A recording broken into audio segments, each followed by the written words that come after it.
mencintai Yesus bukan hanya melakukan apa yang Yesus suka, tapi mencintai Yesus juga meninggalkan apa yang Yesus tidak suka. Amin.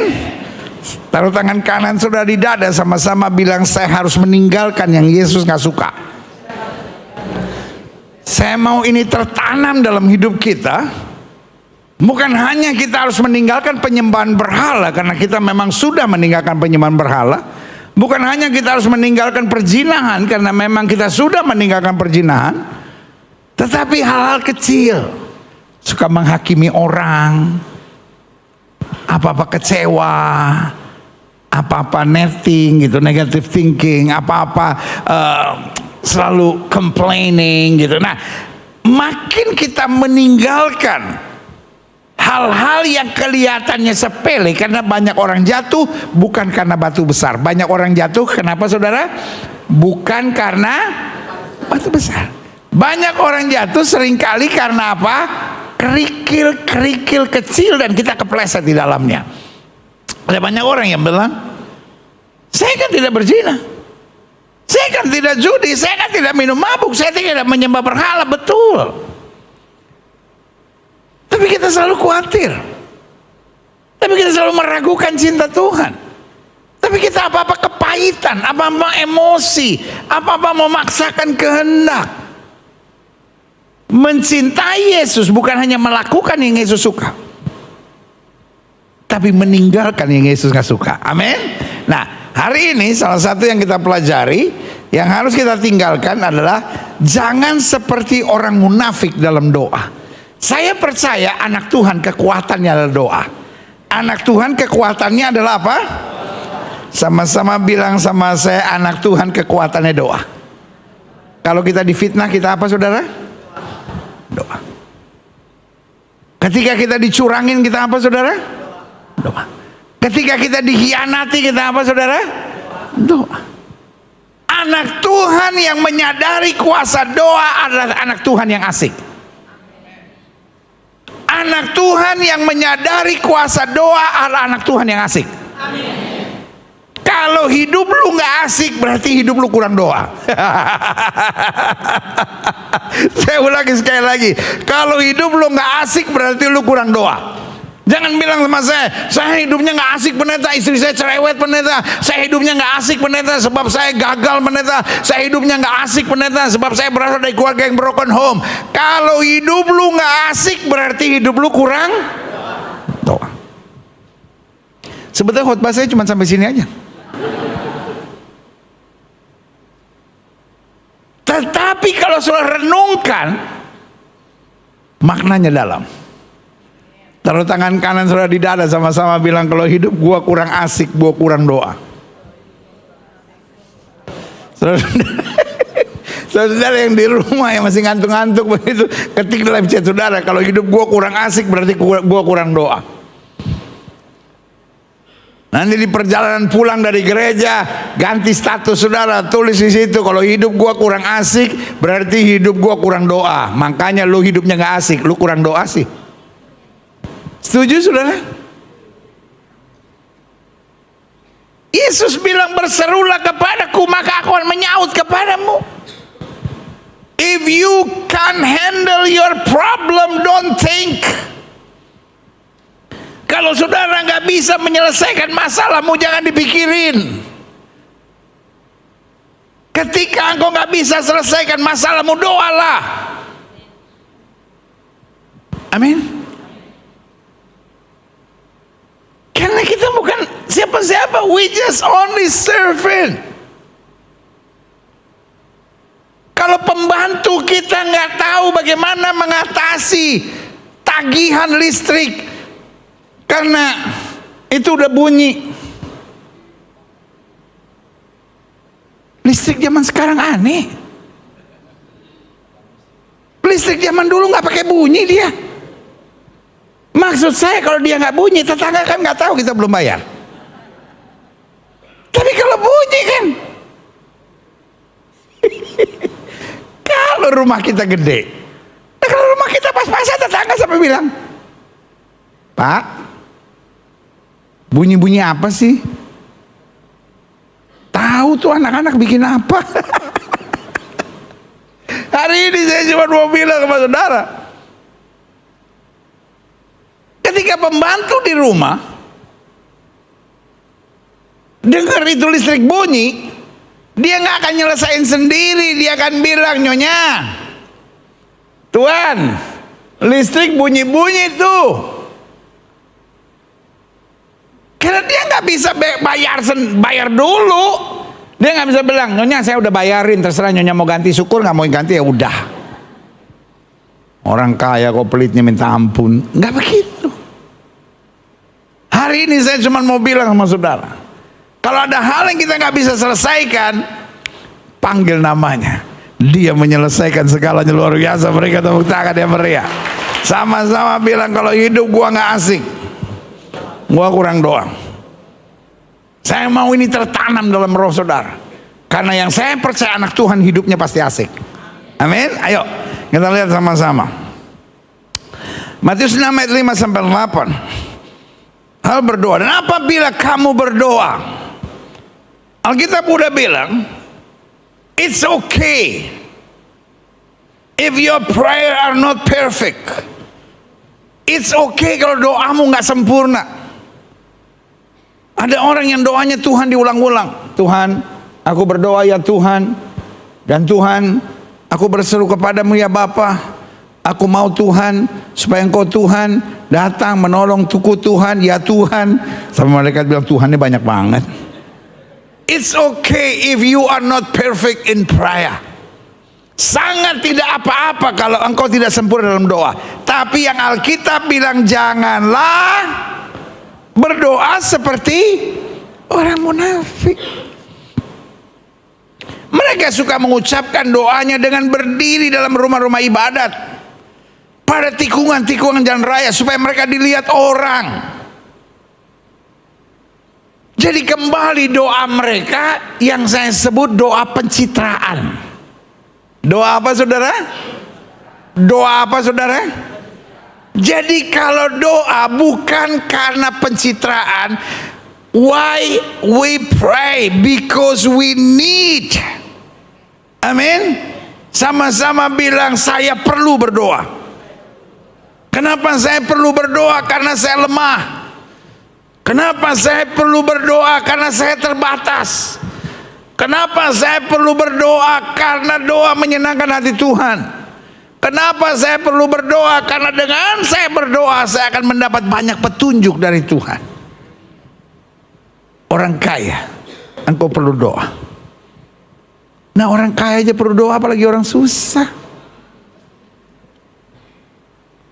Bapak-bapak perlu doa. Ibu-ibu perlu doa. Saudara-saudara yang lagi panik dengan banyak hal di depan saudara, engkau perlu doa. Adik-adik muda, engkau perlu doa. Hamba-hamba Tuhan kita perlu doa. Apalagi orang-orang politik, apalagi orang-orang bisnis. Saya selalu bilang, orang Kristen yang tidak suka berdoa adalah orang Kristen yang nekat. Orang Kristen yang tidak suka berdoa, orang Kristen yang apa saudara? Orang Kristen yang tidak suka berdoa apa saudara? Nekat. Itu sama seperti maju ke medan peperangan tanpa membawa senjata. Setan mempersiapkan serangan yang membabi buta kepada anak-anak Tuhan. Dan penjagaan kita selalu adalah doa.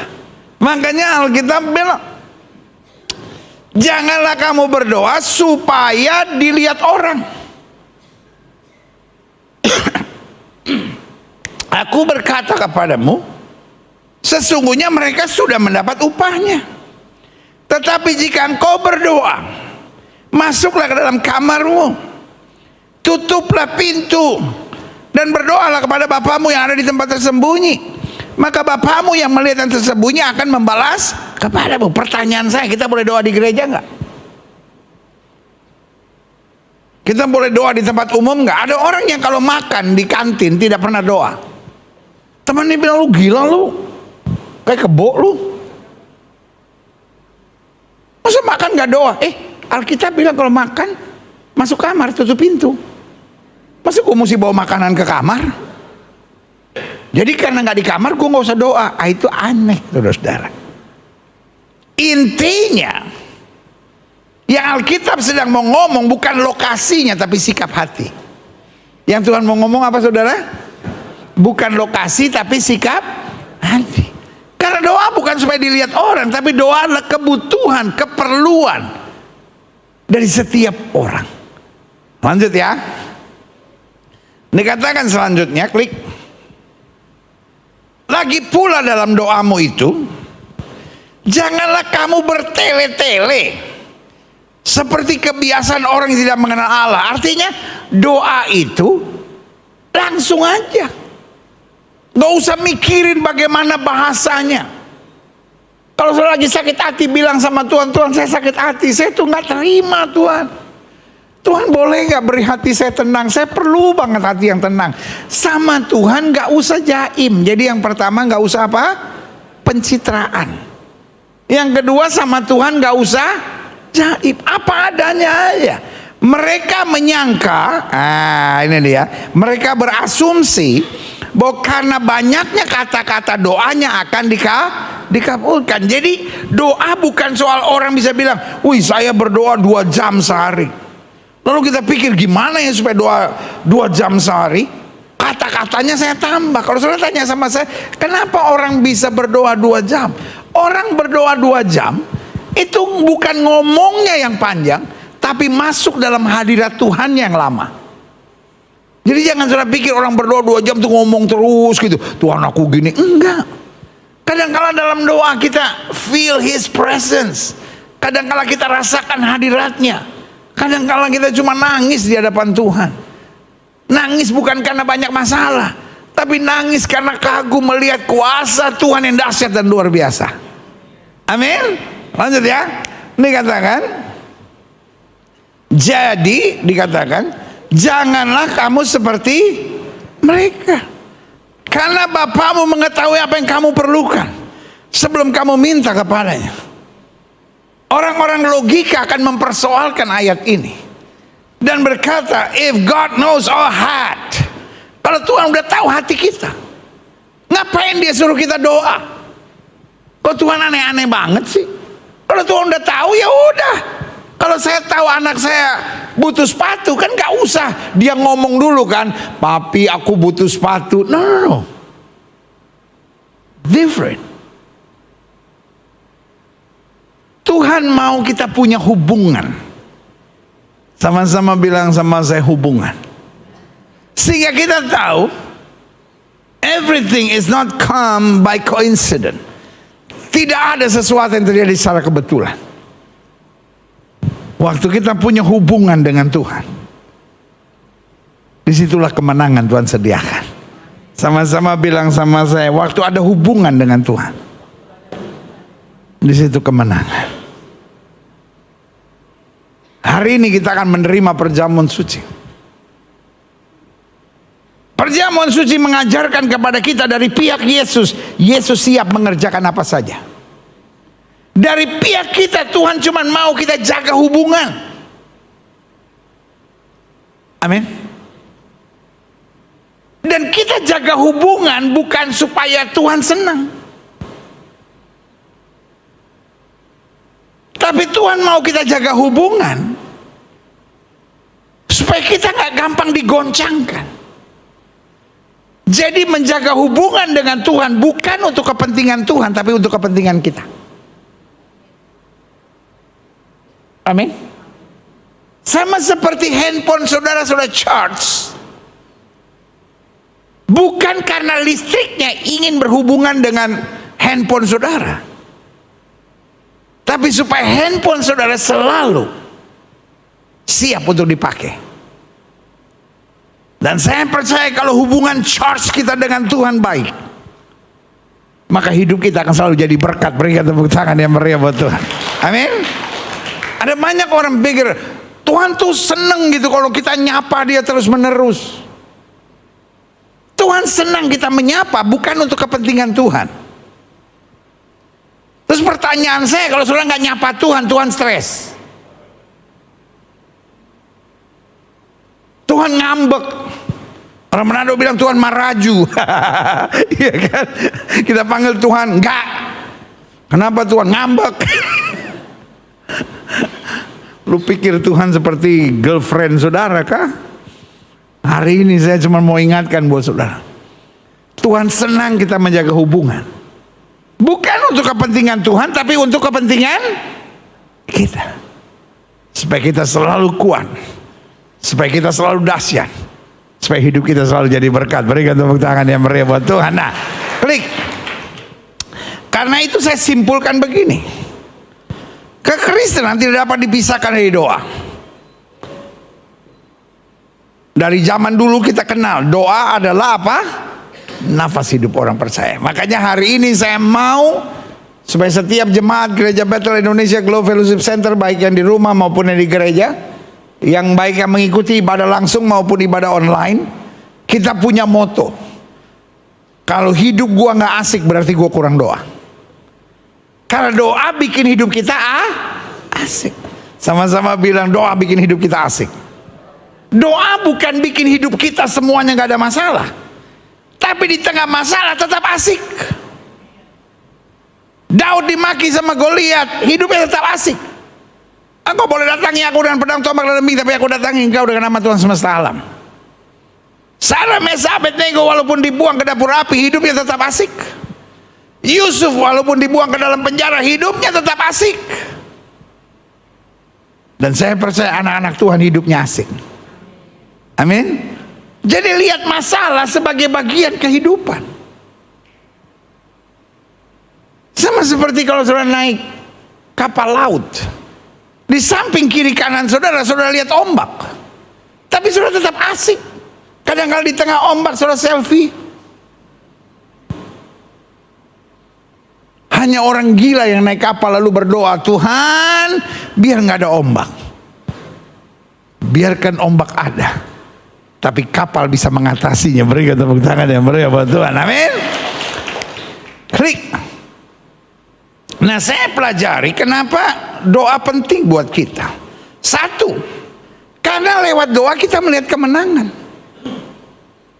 Yang pertama, kita menang terhadap diri kita dulu. Karena selalu saya bilang, hidup yang paling penting bukan bagaimana kita mengalahkan orang. Kalau kita mengalahkan orang, kita jadi orang serakah, kita jadi orang arogan, karena kita mau kalahkan semua orang. Tapi yang pertama, kalahkan diri kita sendiri dulu. Dan orang yang bisa mengalahkan diri, yang pertama dia bersyukur, dan yang kedua dia berserah, dan yang ketiga dia bersukacita. Bersyukur, berserah, dan apa? Itu tanda dia sudah mengalahkan diri sendiri. Kalau apa-apa kecewa, apa-apa ngambek, apa-apa stres, artinya kita belum mengalahkan diri kita sendiri. Kita hanya ingin mengalahkan orang lain. Raja Ahab satu kali marah sekali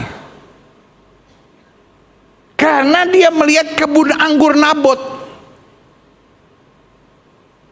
dan dia sampai nggak bisa tidur. Nah, itu ciri orang yang tidak bisa mengalahkan diri sendiri. Ada orang yang lihat tetangganya beli mobil nggak bisa tidur. Ada orang yang melihat temennya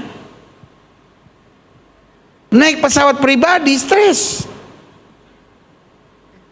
Ada orang yang lihat temennya beli handphone bisa lipat 3. Kan lagi rame tuh. Apa sih? Xiaomi ya? Hah? Pokoknya handphone Cina itu. Tapi biasa aja. Kenapa emang? Ada orang pokoknya lihat apa kayak nggak seneng gitu. Itu yang saya bilang, orang yang selalu mau mengalahkan orang lain. Tugas kita bukan mengalahkan siapapun. Tugas kita mengalahkan diri sendiri. Yang kedua, lewat doa kita melihat kemenangan. Tapi lewat doa juga kita apa saudara? Mendengar suara Tuhan. Makanya saya bilang doa bukan cuma ngomong, tapi doa adalah komunikasi dengan Tuhan. Komunikasi itu adalah memberi kesempatan Tuhan bicara. Karena ketika kita menyampaikan segala-galanya, kita mendapat kelegaan. Tapi ketika Tuhan menyampaikan isi hatinya, kita menerima jalan keluar. Yang ketiga, lewat doa kita mengalami tuntunan Tuhan. Makanya Daud bilang, Tuhan adalah gembalaku, takkan kekurangan aku. Tuntunan kita seringkali dua. Yang pertama, suara orang banyak. Dan yang kedua, naluri kita sendiri. Suara orang banyak dan naluri kita bisa salah. Tapi saya percaya tuntunan Tuhan itu yang luar biasa. Alkitab berkata, Roh menuntun Kristus ke padang gurun untuk dicobai oleh iblis. Sebagian orang gak bisa ngerti kenapa Roh Tuhan menuntun Yesus ke padang gurun untuk dicobai. Karena itu bagian proses yang harus dilewati. Jadi hari ini saya mau bilang, kalau Tuhan tuntun saudara bukan berarti engkau tidak punya masalah. Tapi kalau Tuhan tuntun engkau, berarti mau mengajarkan kepada kita.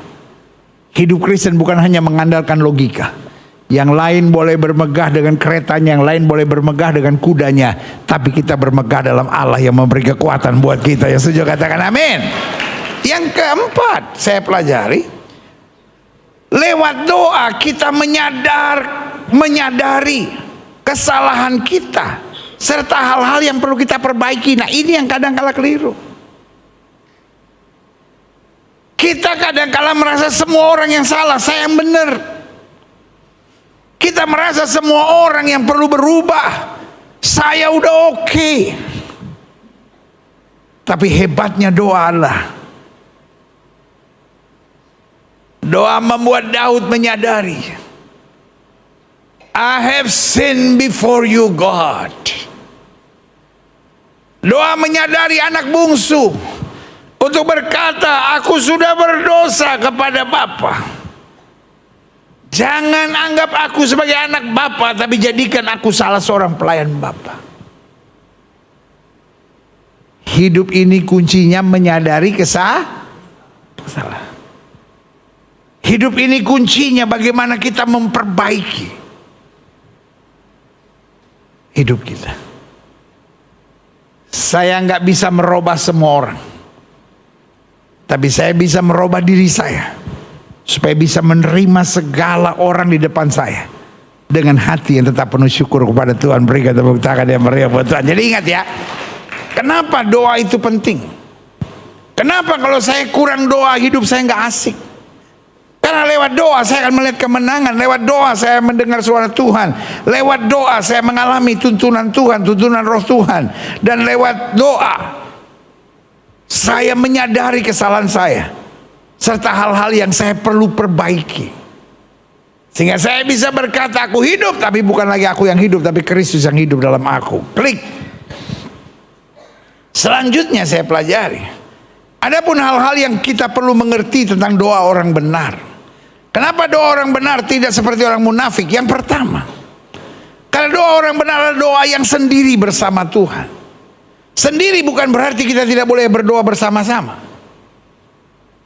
Saya perhatikan di medsos, di YouTube, kan banyak orang sekarang, saya sebut asal ngomong. Apa saudara? Asal ngomong. Kan kadang-kala di YouTube gitu, contohnya YouTube kita ini aja, atau Facebook kita, suka ada yang ngomong gini, pendeta bantu doa ya, atau tim doa dari gereja Bethel Indonesia Global Fellowship Center bantu doa ya, anak saya atau suami saya atau istri saya atau saya. Terus ada aja orang-orang asbun yang bilang begini, emang lu gak bisa doa sendiri? Kenapa doa mesti minta tolong orang? Emang dia lebih suci dari lu? Maksud saya kalau goblok jangan dipromosiin. Kita minta doa bukan karena kita nggak bisa doa sendiri. Kita minta doa bukan karena dia lebih suci dari kita. Kita minta doa karena firman Tuhan bilang, dua orang sepakat meminta apapun Tuhan mengabulkan dari sorga. Amin. Doa saya didengar oleh Tuhan.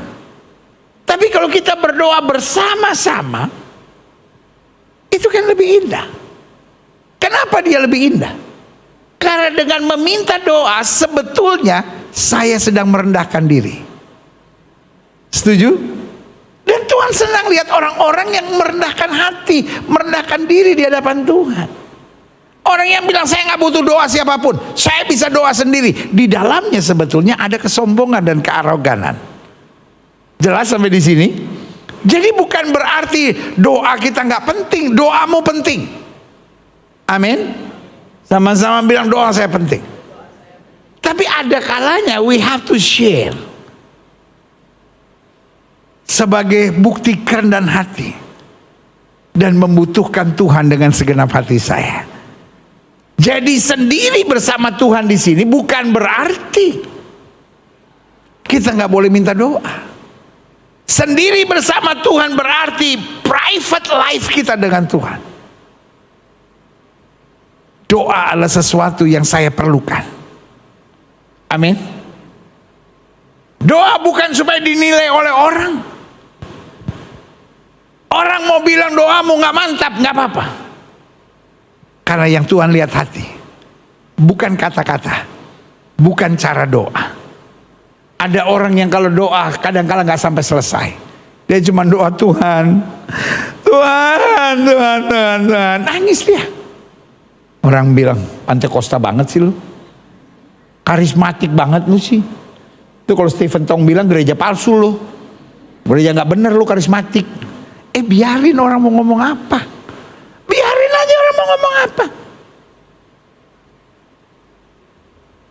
Yang diterima oleh Tuhan bukan penilaian Stephen Tong. Stephen Tong adalah hamba Tuhan yang hebat. Jangan salah mengerti saya. Tapi yang dinilai adalah penilaian Tuhan. Amin. Sama-sama bilang penilaian Tuhan. Sama-sama bilang penilaian Tuhan. Dalam hidup saya yakin. Apapun yang keluar dari hati saya yang terdalam, nggak selamanya bisa dipahami oleh orang. Nggak selamanya bisa dimengerti oleh orang. Kadang-kala udah segenap hati, ada aja yang kritik, ada aja yang nyerang. Maju, karena yang kita lihat Tuhan dan bukan manusia. Berikan tepuk tangan yang meriah. Jadi ingat ya, yang pertama, doa orang benar adalah doa yang apa? Sendiri bersama Tuhan. Orang mau bilang lu munafik, orang mau bilang lu bego, orang mau bilang lu sesat, orang mau bilang lu ngaco. Yang penting hatimu beres sama Tuhan. Karena bukan penilaian manusia yang berharga di surga, tapi penilaian Tuhan.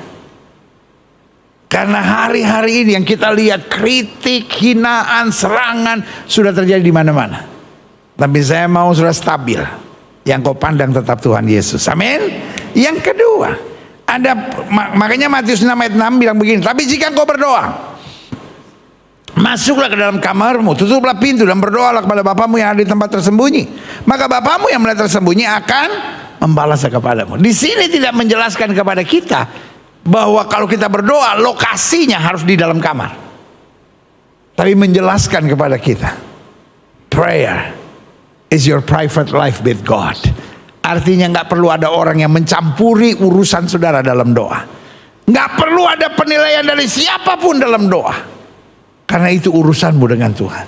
Sebagian senang berdoa dengan bahasa roh. Berdoalah dengan bahasa roh. Nanti ada yang bilang, wow bahasa roh dari setan. Biarkan dia sama setannya itu. Ada orang yang berdoa gak ngomong apa-apa, dia cuma nangis. Orang bilang ngaco lu cuma nangis. Tuhan gak tahu apa-apa, lu nangis doang. Biarin. Ada yang kadang-kadang cuma diam.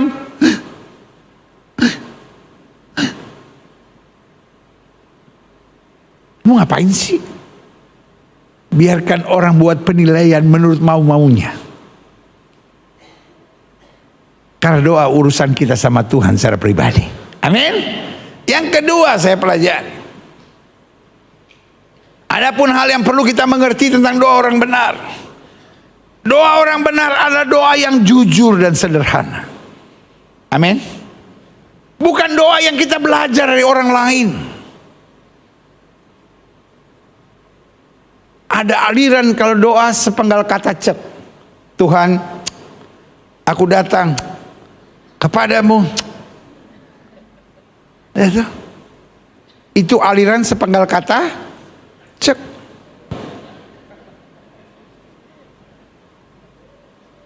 Ya gak apa-apa kalau soal aliran itu.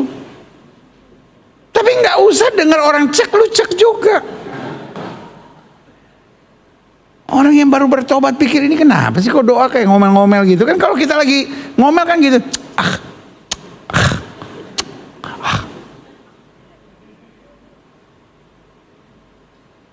Doa adalah doa yang jujur dan sederhana. Saya masih dengar ada orang-orang yang bilang, oh saya nggak bisa berdoa pendeta. Seorang bertanya kepada Billy Graham, what should I do if I can't pray? Apa yang harus saya buat karena saya tidak bisa berdoa? Dan Billy Graham berkata, if you can pray, you pray. Kalau kamu tidak bisa berdoa, berdoalah supaya bisa berdoa. Berarti nggak ada jalan keluar yang lebih baik daripada doa. Makanya lihat ayat ini. Matius 6 ayat 7, lagi pula dalam doamu jangan kamu bertele-tele, jangan aneh-aneh, jangan macam-macam seperti kebiasaan orang tidak mengenal Allah.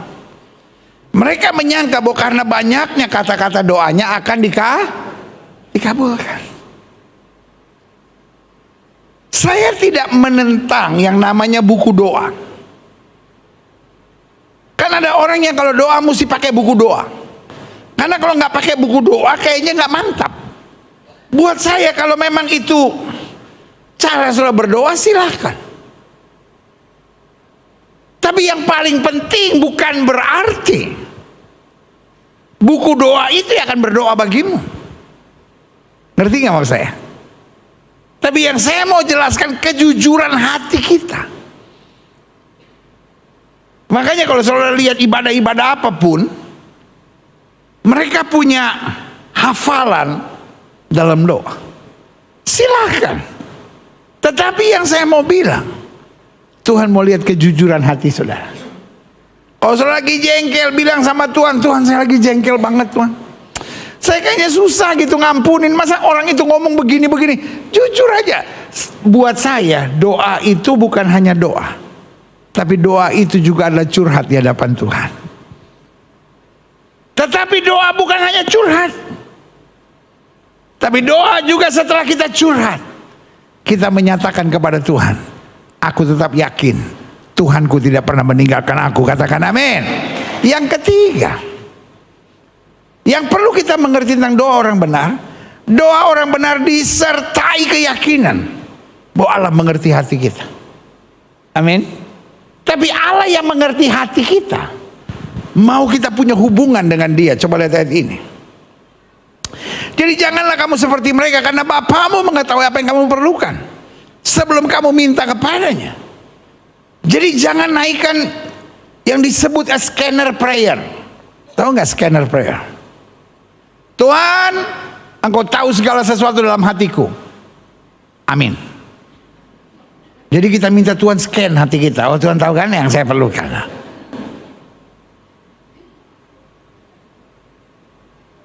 Ini sama, bukan sama persis, tapi mirip-mirip. Ada pertanyaan ibu-ibu yang biasanya paling menjengkelkan bapak-bapak. Setelah nikah 15 tahun, setelah nikah 20 tahun, lagi duduk-duduk gitu, tiba-tiba istri tanya sama suaminya, kamu sayang aku enggak?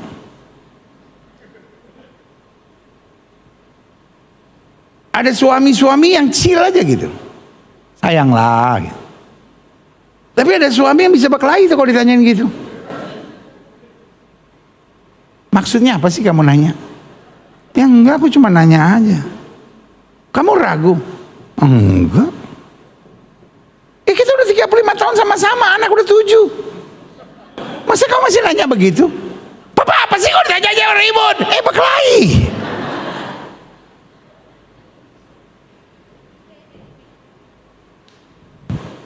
Jadi saudaraku, God knows your heart. Tuhan tahu hati kita, tapi Tuhan mau kita ada hubungan. Hubungan yang Tuhan ciptakan bukan seperti istri yang nanya sama suami, kamu sayang aku enggak? Demi kepentingan kepuasan batin istri yang sebetulnya penuh kekosongan. Tapi Tuhan mau kita punya hubungan dengan dia supaya kita jangan goyah. Karena makin kita punya hubungan dengan Tuhan, kita makin mantap dalam menghadapi segala sesuatu. Katakan amin. Selanjutnya, mengapa salah satu teguran serius Kristus adalah jangan seperti orang munafik dalam doa? Kenapa ini yang harus kita hindari? Yang pertama, karena orang munafik itu baik di depan kita namun berbahaya di hadapan kita. Jadi dalam bahasa Yunaninya, kata munafik juga memiliki arti seorang pemain drama. Seorang pemain drama, misalnya sebutlah namanya Joni Simanungkalit. Nggak mungkin di drama itu dia jadi Joni. Bisa aja namanya Ahmed, bisa aja namanya Ferdinand, bahkan kadang-kala bisa dia jadi perannya Banci, namanya Susi. Tuhan tidak mau kita jadi pemain drama. Amin. Karena orang munafik yang saya pelajari di sini, dia baik di depan kita, namun berbahaya di belakang kita. Jadi artinya penampilannya lurus tapi hatinya bengkok. Senyumnya manis tapi hatinya busuk. Ini yang Tuhan gak mau.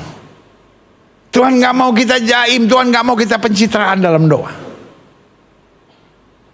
Kalau saudara lihat di dalam Mazmur, saudara lihat ada pernyataan-pernyataan Daud yang berkali-kali bilang, Tuhan, begitu banyak badai, aku sudah seperti orang mati, segala macam. Dan itulah kejujuran Daud.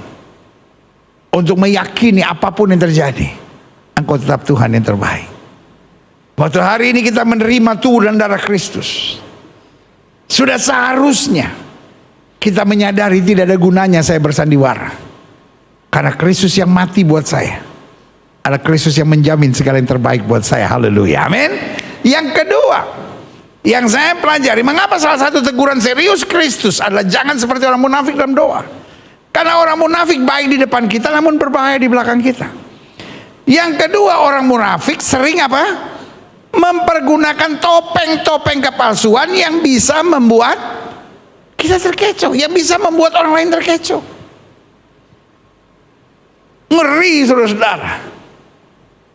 Selalu saya bilang, tidak ada yang lebih menakutkan dengan menyembunyikan hal-hal jahat dengan topeng-topeng rohani. Dan saudaraku yang kasih dalam Tuhan, saya percaya itu sesuatu yang tidak diperkenan Tuhan. Itu yang membuat kita nyaman. Karena kita pikir tidak ada orang yang tahu sebenarnya. Hari ini saya mau bilang, jujur lebih baik. Yang setuju sama saya katakan jujur lebih baik. Sebagai gembala saya cuma mau bilang, mari kita apa adanya sama Tuhan. Karena Alkitab bilang jangan seperti orang munafik di dalam doamu. Biarlah kita jujur sama Tuhan. Saat-saat kita sedang melewati jalan-jalan berbahaya, ngomong sama Tuhan, Tuhan, saya secara manusia kayaknya khawatir gitu melewati ini. Tapi saya juga percaya kalau Tuhan yang pegang tangan saya lebih daripada orang-orang menang. Berikan tepuk tangan yang meriah. Yang terakhir, saya undang pemain musik maju ke depan. Mengapa salah satu teguran serius Kristus adalah jangan seperti orang munafik dalam doa? Satu, orang munafik baik di depan kita namun berbahaya di belakang. Orang munafik sering mempergunakan topeng-topeng kepalsuan yang bisa membuat kita terkecoh. Dan yang ketiga, orang munafik sering memakai unsur-unsur kerohanian termasuk doa hanya untuk mengelabui. Kita berdoa bukan supaya kelihatan kita seperti anak Tuhan, tetapi karena kita anak Tuhan, kita berdoa. Amin. Selama engkau masih berdoa, engkau pasti dapat kekuatan. Selama engkau berdoa, engkau pasti akan melihat mujizat. Selama engkau berdoa, engkau akan kagum melihat jalan-jalan Tuhan yang luar biasa.